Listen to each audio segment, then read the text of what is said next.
आपल्याला आपला परिचय आहे. मी सिनियर पीआय शिंदे एटीएमसी पोलीस स्टेशनला असतो. माझे बहुतेक लोकांशी इथे बऱ्याच वेळेला वेगवेगळ्या कारणास्तव संबंध येत असतात. पोलीस स्टेशनचे अधिकारी आणि मी आज या ठिकाणी आलेलो आहे. आपल्याला सगळ्यांना माहिती आहे की आपल्या फळ बाजार, भाजी मार्केट, फळ मार्केट या ठिकाणी बांगलादेशी घुसखोर नागरिक आहेत. अशा वारंवार बातम्या येत असतात, वारंवार माहिती मिळत असते.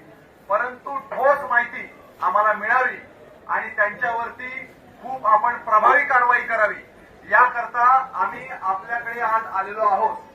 आज आपण इथे जमलेले सर्व माथाडी कामगार, व्यापारी, अडते, त्याचप्रमाणे इतर नागरिक यांना मी या निमित्ताने असं जाहीर असं आवाहन करतो की आपल्याला जर या मार्केटमध्ये कुठेही घुसखोर बांगलादेशी नागरिक जर आपल्याला त्याच्याबद्दल काही माहिती मिळाली